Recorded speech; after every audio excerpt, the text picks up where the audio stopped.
Hello दोस्तों, welcome to our channel Praveen study point. आज हम पढ़ेंगे गोस्वामी तुलसीदास द्वारा रचित इस कवितावली के लंका दहन नामक शीर्षक में जब लंका का दहन हुआ था उस पूरी स्थिति का वर्णन किया गया है। इसके हर एक एक दोहे की व्याख्या पढ़ेंगे। चलिए वीडियो को शुरू करते हैं। तो पहला है, बाल धी विशाल विकराल ज्वाल जाल मानो लंक लीली बेको काल रस न पसारी है। केंधो व्योम विधि का भरे है धूरि धूम केतु वीर रस वीर तरवार सी उघारी है। तुलसी सुरेश चाप केंधो दामिनी कलाप केंधो चले मेरु ते कृषानुसारी बारी है। देखे जातु धानी या कुलानी कहे कानन उजारे अब नगर पुजारी है। तो इसका अर्थ है बालधि विशाल विकराल ज्वाल जाल मानो, मतलब बालधि मतलब पूंछ, विशाल मतलब बड़ी, विकराल मतलब भयंकर, ज्वाल मतलब आग, जाल मानो मतलब मानो क्योंकि हनुमान जी की जो पूंछ है वो बड़ी, हनुमान जी की जो बड़ी पूंछ है वो भयंकर आग के जाल के ज्वाला के जाल के समान लग रही है, मानो कि ज्वाला के जाल के समान लग रही है। लंक लीलिबे को काल रसना पसारी है। इसका मतलब है लंका को लीलने के लिए, लंका को लीलने, लीलिबे मतलब लीलने को, काल मतलब काल, रसना मतलब जीभ, इसका अर्थ होता है जीभ, पसारी मतलब फैलाए हुए है। कहते हैं इसमें तुलसीदास जी की हनुमान जी की जो बड़ी पूंछ है वो भयंकर आग की जाल के समान लग रही है, लपटों के समान, आग के लपटों के जाल के समान लग रही है। लंका को लीलने के लिए ऐसा मानो लग रहा है कि, ऐसा मानो कि लंका को लीलने के लिए काल जो है वो अपनी जीभ फैलाए। कैंधो व्योम विधि का भरे हैं धूरि धूम केतु, ऐसा लग रहा है, व्योम विधि का मतलब आकाश मार्ग, क्या होता है आकाश मार्ग, विधि का मतलब आकाश मार्ग, भरे हैं धूरि धूम केतु, भरे हैं भूरि धूम केतु, भूरि मतलब पूरा, धूम केतु मतलब उच्छल तारा, पुच्छल धूमकेतु मतलब पुच्छल तारा, मानो पूरा आकाश मार्ग जो है वो पुच्छल तारों से भर गया है। भूर मतलब भर गया है, भर, इतनी आग की लपटें तेज थी, इसीलिए कहते हैं कि ऐसा लग रहा, ऐसा प्रतीत हो रहा कि पूरा आकाश मार्ग जो है वो पुच्छल तारों से भर गया है। वीर रस वीर तलवार सी उघारी है, मतलब ऐसा लग रहा है मानो कोई वीर अपने रक्त से रंजित तलवार को निकाले हुए है। तुलसी सुरेश चाप केंदुदा मिनी कलाप, मतलब तुलसीदास जी कहते हैं ऐसा लग रहा है आकाश में सभी रंगों का मिलकर एक इंद्रधनुष बन गया है और बिजली कड़क रही है। और कैंधो चली मेरु मतलब ऐसा लग रहा है कि मेरु पर्वत से कृषाण सारी मतलब आग की नदी बह रही है। मानो ऐसा लग रहा है कि मेरु पर्वत से आग की नदी बह रही है। देखे जातु धानी या कुलानी कहे कानन उजारो अब नगर प्रचार, इसका मतलब है उस दृश्य को देखकर जातुधान मतलब राक्षस और जातुधानी मतलब राक्षसी, अकुलानी कहे व्याकुल हो रही है, कानन उजारो अब नगर प्रचारी है। तो ये राक्षस और राक्षसी कह रहे हैं पहले कानन मतलब बाघ, पहले उपवन उजाड़ा, अब नगर की बारी है।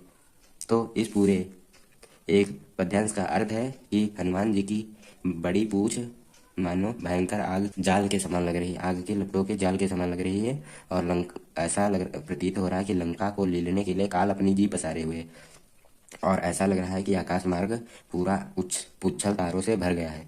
और ऐसा प्रतीत हो रहा है कि कोई वीर अपने रक्त से रंजित तलवार को निकाल ले खड़ा है। और ऐसा मानो आकाश में लग रहा है कि सभी रंगों का मिलकर एक इंद्रधनुष बन गया और बिजली कड़क रही है।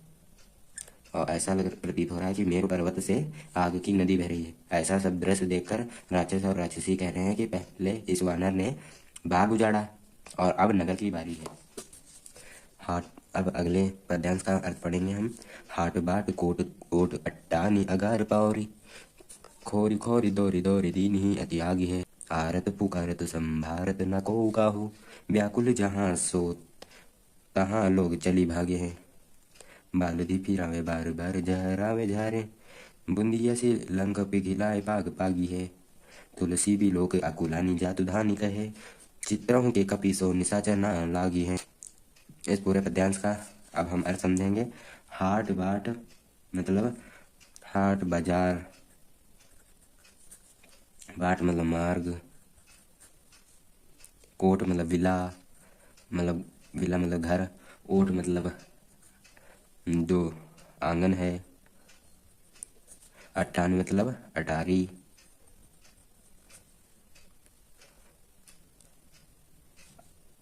अगार मतलब आगे, और मतलब पीछे। तुलसीदास जी कहते हैं कि वो जो हनुमान जी थे वो हर जगह बाजार में, मार्ग में, विला में, आंगन में, अटारी में, आगे और पीछे, खोर खोर दौड़ दौड़ दीन ही अति आगे, मतलब जा जाकर, दौड़ दौड़ कर हर जगह आग लगा रहे हैं। आरत पुकारत संभारत ना को काहू, मतलब सभी चिल्ला रहे हैं, अपने आप को संभाल रहे हैं, और सभी चिल्ला रहे हैं, कोलाहल मचा रहे हैं। सभी अपनी जान बचाने के लिए आवाज लगाकर सभी को पुकार रहे हैं और अपनी जान बचाने के लिए भाग रहे हैं। व्याकुल जहाँ सो तहाँ लोग चली भागे, मतलब व्याकुल होकर सभी लोग जहाँ से तहाँ भाग रहे हैं। बालधी फिरावे बार बार झहरावे झरे, मतलब पूछ को अपनी, बालधी मतलब पूछ को अपनी बार बार फिरा रहे हैं और झाड़ रहे हैं। तो ऐसा प्रतीत हो रहा है कि लंका एक चाशनी की कढ़ाई है और उसमें हनुमान जी आग की छोटी छोटी लौ एक बुंदिया की समान डाल रहे हैं और लंका पिघल रही है। तुलसी बिलो के अकुलानी जातुधानी कहे, तुलसीदास जी कहते हैं कि व्याकुल राक्षसनी कह रही हैं।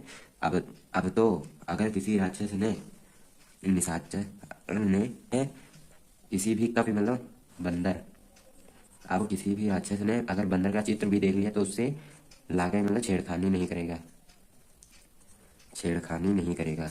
मतलब राक्षसनियाँ कह रही हैं कि अब अगर किसी भी राक्षस ने अगर किसी भी बंदर का चित्र भी देख लिया तो उससे छेड़खानी नहीं करेगा।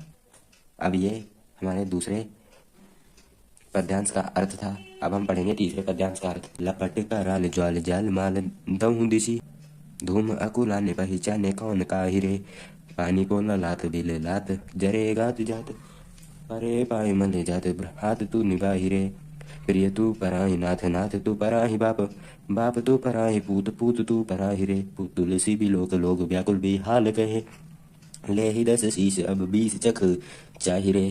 तुलसीदास जी के कह रहे हैं कि लपट कराल मतलब जो आग की लपटें हैं वो अब दसों दिशाओं, दह मतलब दसों दिशाओं में भयंकर ज्वाला की समान दिख रही थी।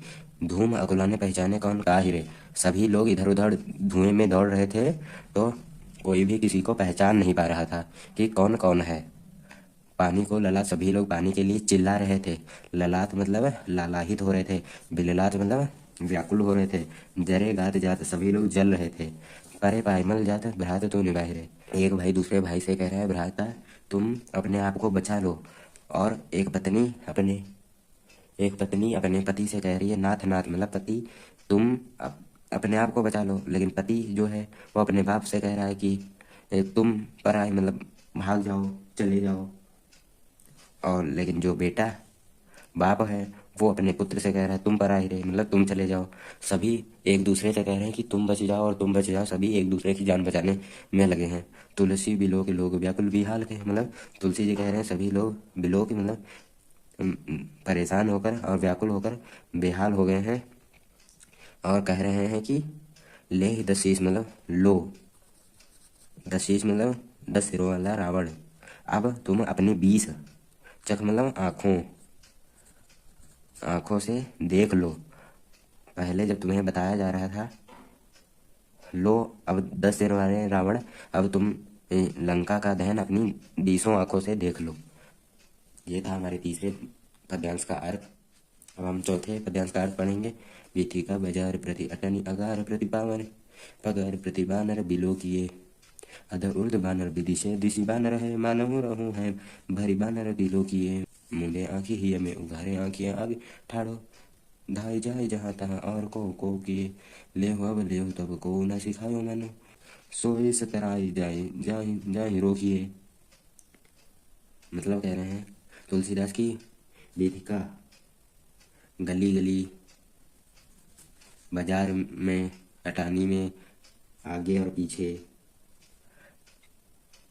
चारों तरफ प्रति बानर बिल्लू किए। ऐसा प्रतीत हो रहा है कि चारों तरफ हर जगह, गली में, बाजार में, अटारी में, आगे और पीछे अब राक्षस राक्षसियों को वानर ही वानर दिख रहे हैं। लेकिन वानर तो एक ही थे, हनुमान जी। ऐसा उन लोगों को प्रतीत हो रहा था। अध ऊर्ध बानर, मतलब नीचे, ऊपर, हर जगह बानर दिख रहे थे। विदिशी दिश मतलब सभी 10 दिशाओं में। मानव रहो है भारी, बानर तिलों की। ऐसा प्रतीत हो रहा है कि तीनों लोक में सभी जगह वानर भर गए हैं।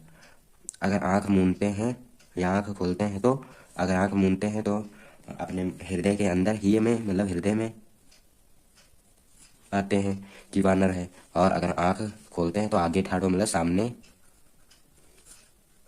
खड़े पाते हैं। धाय जाए जहाँ तहाँ और को किए,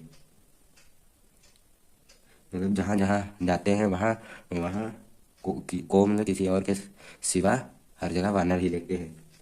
तो तुलसीदास जी कहते हैं सभी वहाँ के लोग जो हैं वो रावण से कह रहे हैं कि अब लो, ले हो, अब ले हो, मतलब अब लो, देख लो। तब को न सिखायो मन, मतलब तब किसी का तुमने सही बात सिखाई मानी नहीं। सोए सतराए जाए जाए रोकिए, मतलब अब तुम इस प्रलय को रोको। मतलब सभी वहाँ के लोग जो हैं वो रावण से कह रहे हैं कि अब तुम ही इस प्रलय को रोको, क्योंकि जब सभी लोग तुम्हें अच्छी सीख दे रहे थे तब तुमने किसी की मानी नहीं। अब तुम ही इस प्रलय को रोको। तो आशा करता हूँ आपको मेरी व्याख्या पसंद आई होगी। अगले वीडियो के लिए कमेंट करें।